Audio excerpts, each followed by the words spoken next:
What's up, guys? It's John with National Sports Entertainment, and I wanted to run through tonight's NBA schedule real quick. We got, I think, about 8 games or something like that. It's the in-season tournament again, which means we could probably expect. We had a choking on the last one. My prediction is going to be Pat Bev bitch slaps Trey Young. I think that's a pretty good possibility. Trey Young's got definitely a slappable face, and Pat Bev is definitely not one to hold back on slapping a guy. So that's my prediction. I think, again, we went into this. I think the NBA in-season tournaments, like the Intercontinental Championship, I think the mid-carders are going to establish themselves. And as far as like the winner, I'm looking at teams like the Knicks, the Pacers, just teams that people wouldn't expect the Kings, to win, because I think it's going to be a mid-Carter championship. But I think it's also going to be physical, and it kind of proves whether it's real or fake that these guys really don't give a damn, because for $500,000, we're seeing them go absolutely berserk.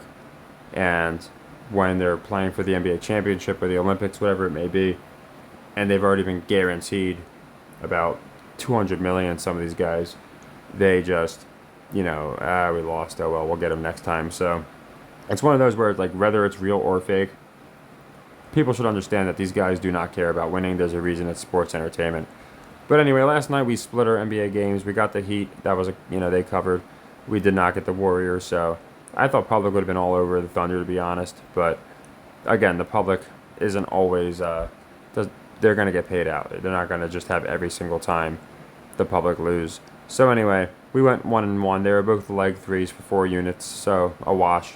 Would have been nice to get them both, but again, doesn't always happen. We had the Thursday game. We missed our NFL game as well. Ravens looking real strong. I could see they're really just keep giving them kind of like the Lions treatment. Lions had like one bad week, but outside of that, just keep winning. And again, I had the Lions doing that. Not to be cocky or anything. It just, before the season started, for them to be favored over Minnesota. Now it might seem obvious, but at the time it really wasn't. It made no sense. If you looked at the polls, people were saying the Vikings were going to win the division.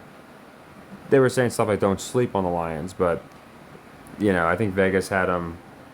Yeah, they were minus odds to make the playoffs, whereas the Vikings were plus odds. Found that very weird. And same with the Pacers. Like there's teams that I feel like have cross connections. So without going too deep into the weeds, there's just things I think we could watch out for, Vegas things, to let us know how certain teams are going to fare. For tonight, Bucks Hornets. I like the Bucks to cover. Very simple. Still the worst team in the NBA against the spread. I always take those teams before I take anything else. I was worried because ESPN actually acknowledged it in a post. But again, that could have just been so people saw that and said, okay, they're not going to cover, and they take the other team. And then they win. So they won and covered. So I could see now Milwaukee finally, getting a few more wins against the spread. So I got them covering. Knicks Wizards. I like the Wizards money line, to be honest. I really do. I know they're being presented as trash this year, but again, it's only 11 games in. We're getting a decent bit in, but still a lot of games to go. We've seen teams. The Blazers were I think the Blazers were 7-2 last year, and they finished with one of the worst records, if not the worst record in the. I think it was one. Yeah, I think because they got Scoot. I think they had the second or third worst record. And it was the second worst in West. So just a horrible record. So you can definitely start off good and have a bad record, and vice versa. A la the Rockets. I think they started off with a few losses. Or you look at the Bengals in the NFL. So it happens. I still have faith the Wizards are going to make some kind of a run. I really do. I think Poole will get it going. I know they're saying, oh, he's not part of the team's future. I don't think they would have paid him all that money, and then that quickly realized he's not a fit. So I think they're hiding a few things, and I think they're going to start at least looking more competitive. They've blown a couple leads that they should have had. So a lot of times they'll tease that before they actually get the win. It was against the Bucks, against the Pacers, up 17 and 25 respectively. Blew them both. So I think that they get this one finally, and they'll beat the Kings, or the Knicks. Sorry. Again, Sixers Hawks should be very entertaining. You got Embiid and Capella. You got Trey and Bev. It just spells ratings. And I like the Hawks. I think Pat Bev's going to get himself ejected. And I also think more people are going to be on the Sixers. Also, the Sixers very good against the spread. Hawks not so much. The line looks fishy. So a lot of reasons I like the Hawks here to cover. Pistons, Cavs. On this one, I like the Cavs to cover. Again, they're a team that makes sense to win this kind of tournament, in my opinion. And I think they're going to use this excuse. Don't forget, points scored in this tournament against teams counts towards how you fare in the end. So it works as a tiebreaker and things like that. So I could certainly see Mitchell, them up 12 or 13 something in the fourth quarter, and then Mitchell just going insane, running up the score. And the announcers can just say, "Oh, that makes sense because the more points you score, the better." So again, it could work against us, but I think over-unders and spreads are going to be really manipulated by this in-season tournament because you're going to have teams with an excuse to play recklessly when they could just waste the clock. But in this case, I think it'll work out. I like the Cavs for the cover. Celtics, Raptors. I almost took the Raptors to win just because they're in the... Well, I know Toronto's the 6. I only know that because of battle rap. They'll if it was a Canadian rapper, they'll always talk about the 6. So they can go 6-6 in the 6. But the reason I liked them is to win. I was thinking about it was because I think nobody's going to be on them. And again, you have to keep things relatively close. So I don't, just like the NFL, almost everybody's in playoff contention. They're going to keep everybody, in my opinion, in contention, at least outside of like one or two teams. So people should be on the Celtics. I'm taking the Raptors to cover. I'll be safe because it could be a 2-point game, and obviously picking the win isn't going to help us there. So I want to make sure we get value, but also not be reckless taking 30-40% money lines. I've been taking a little more money lines than I usually do as of late, and we do better with spreads. So I'm taking the 8.5. King Spurs here. Now this is like I said, I'm not completely off of money lines. I just like to try and pick the ones I think will hit. I like the Spurs. They've looked like trash. They've been getting destroyed, and even the casual fan thinks Wemby is too thin.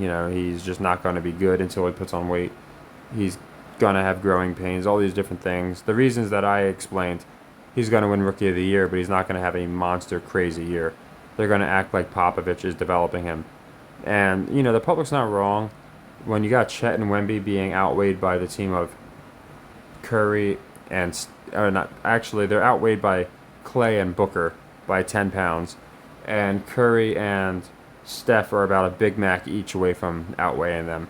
Steph and Clay, I think, are about like 208 pounds. I'm sorry, 408 pounds, something like that together. I think it's like 188 or something and 200. I don't know exactly what it is. You guys can add them up. But I added it up, and yeah, Clay and Steph almost weigh the same as Wemby and Chet, a point guard and a shooting guard. And Booker and Clay, two shooting guards, small shooting guards, outweigh Wemby and Chet. So I can see why the public thinks these guys need to put on weight. I said Chet was going to miss the entire first year. I said in a real league, this guy is going to break his vertebrae trying to box out Mitchell Robinson. I don't know how he got hurt. It was probably a fake injury, but again, if this was a real league, both these guys would not have a chance. They just, it'd be like someone running at Brock Lesnar. He's not falling down unless you let him. So, unless he lets you. But, yeah, I think the Spurs, people are just, they're not too invested in Wemby right now, and they've got a couple. They got the upset over I think it was the Clippers. They might have got one more. They've had this spread basically every game all year. There's this 8.5, 9-point spread, and like I said, they've won one or two of them. I think heavy money is going to be on the Kings, so I like the Spurs. I like that value for the win. Bulls, Magic. I like the Bulls. Magic are a lot better against the spread. People should be on the Magic, and again, I think they want to keep it relatively close with a lot of these teams. So I'll take the Bulls to cover. Here I like the Pelicans to cover. Thought about taking them to win, but I think the Nuggets can pull off a close one. I don't think they're going to bury Murray. So if they just continue to win without Jamal Murray and it's like he was never gone, then what he did in the playoffs really loses a lot of its, in my opinion, a lot of its appeal because it was the fact that it wasn't just Jokic. It was him also putting up triple doubles. It was him going nuts in these games, and without him, they very likely would not have won the finals. So, in my opinion, they have to make him look strong, and by doing that, when he's not there, they can't look unbeatable. That's just how I'm looking at it. So, and the fact that I still think money's going to be on Denver until they prove otherwise that it shouldn't be. So I like the Pelicans here, but I am taking the cover to be safe. Suns Jazz. I love the Jazz. Both teams we would have 5-7 and 5-7 for both teams, and they just love these types of palindromes and repetitive numbers and sequential loops.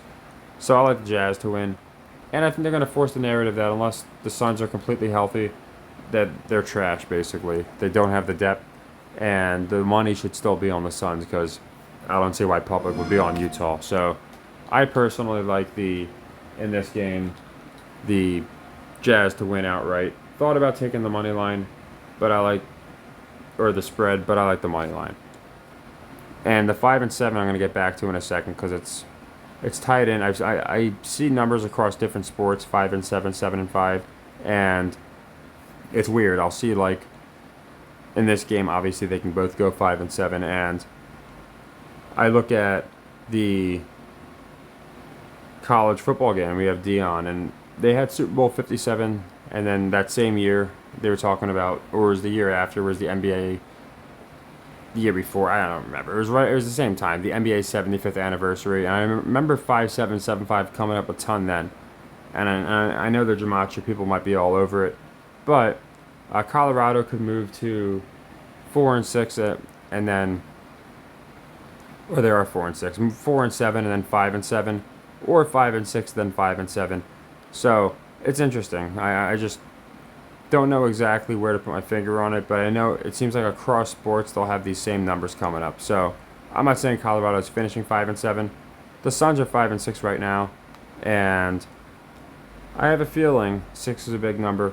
I have a feeling that they're going to tease a 500 or better season for Colorado. So I'm leaning on them to win. They would move to 5-6. But I'll go into that video in a minute because I have to listen to the talking heads. But when I saw a lot of these different 5-6s, 6, these potentials for 5-7, 7-5, etc., it made me think about Dion, who could also go 5-7. And you can see the 6-6s too, so you can make that argument. But either way, I'll be going more into Colorado. I just have a feeling there's some kind of connection. And they're basically playing at the same time too, the Suns Jazz and the Colorado game. So kind of interesting. So again, he could drop the Jazz are 4-7, he could drop to their record, or he can improve to the Suns record. And it's all there. Both, again, same time.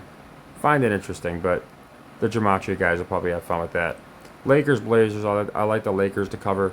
They just played not too long ago, and the Blazers covered them. It was the same spread.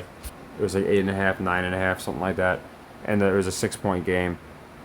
Whenever the Lakers are giving a ton of points, I feel like the public is just not going to take them because they're not proven to exceed expectations. If anything, that they overwhelm people with how they fail to meet expectations. So I could see people on the Blazers for the money line, to be honest, just for that upset possibility. But I think the Lakers are going to beat them pretty bad. Again, they could run up the score, same logic as Cleveland. Oh, they need points for this play-in tournament. So, again, the Blazers are a team that have no shot at doing anything. So they're not even, they're a cruiserweight champ. They're not even a intercontinental champion, which is what I compare this midseason tournament to. So I think teams like the Blazers are just going to get pelted for the most part. And yeah, I like the Lakers to move to 7-6. Interesting with the Kobe connection, right? The Lakers can move to 7-6, so I like that as well. But I do like the cover. Rockets, Clippers, I like the over way more than anything. It is set kind of low. It's at 218, which makes me wonder. The public might be on the over. But live action really does change the over-unders and manipulate them where Vegas can easily make their money back in the live action aspect. And it's just two teams that suck on the over. So I'm sticking with the metric. I like it to go over. And as far as the cover, I like the Clippers to cover because it's a revenge game. Harden has not won since coming here, and I thought maybe they'll keep it up. They'll have them keep losing, And in my rankings video, I went into how the Clippers were probably going to not do so well, and how the Sixers were going to do really well after this trade happened, because it just seemed obvious. The people are going to be more on the Clippers, but looking how they push teams with a superstar like Embiid, a role player like Maxey, same script as Denver, and then you got your Batum and Tobias Harris, who in my opinion are better than Michael Porter and Gordon. So if you account for their defense especially, so it's almost like they're running the same script with Philly. I'm not saying they're going to win the whole thing, but I think they're going to have a much better year than people think, and I thought that ever since the trade. Now, the reason I think the Clippers are going to cover is, Rockets have looked pretty darn good. Clippers have looked abysmal. So even if people have them winning, I don't think they have them covering. So I like the Clippers -8.5. Again, I think Harden might get a little bit of a revenge against them. As far as the unit amounts, the cover is 1 unit there for the Clippers, 1 unit for the Bulls. Always hard for me to read the Bulls' magic. Jazz, 1 unit. Again, they're money line ones. I try not to do leg 2 or leg 3s because obviously we want to close these by leg 3. We only do 1 unit, 2 units, 4 units. If we miss the third one for 4 units, we close it out. So I don't like to do too risky ones of plays for much more than 1 unit. Sometimes I will though. Wizards winning 1 unit, Pelicans covering 1 unit, and then the Raptors covering 1 unit. The Spurs I did choose as 2 units. It's very appealing, and I just don't see the public on it. So that's why I have that here. I meant to put a K in there. I must have got autocorrect, but I'm sure you guys can use context. We got Milwaukee covering the Hornets here, 7.5. Cavs is 2 units. Again, these are all leg 2s because they're high spreads, and these two, and this one because it's a money line, I don't think people will be on. And I just don't think people like to take teams that suck against the spread when they're giving up almost double-digit points. And then we got 2 leg 3s. We got the Hawks covering the Sixers. That's basically a pick 'em. And then the Rockets Clippers over for 4 units as well. Now the Rockets Clippers over, you could attach that to any leg. It's the last game of the night, so just say the Bucks don't cover. We can make it a leg 3 for that. Let's say the Cavs don't cover. We can make it a leg 3 for that, or just a leg 3 for one of our losses in on a prior day. But yeah, those are all the plays. I wanted to run through them as quick as I could because I want to listen to the talking heads and see what they're saying about Dion. So I'll have that video out too. And of course we'll have the NFL out and all of tomorrow's college games too. But I didn't want to just rush my Dion pick. I am liking the idea of him going to 5-6. Again, it just seems like a lot of these teams have that 5-6 or 6-6, and then again he could finish 6-6. But the 5-7 is interesting too, because again the Suns Jazz play at the same time, and I've seen 5-7, 7-5 almost as much as I see 1-2-6. It's just a number I always see, maybe because it adds up to 12. I don't know why, but I just always see it. So I don't think he's moving to 4-7. I mean, he could, sure, but I'll listen to the talking heads and definitely report back with my final Dion prediction. But yeah, those are all my picks for the NBA. So take care and happy.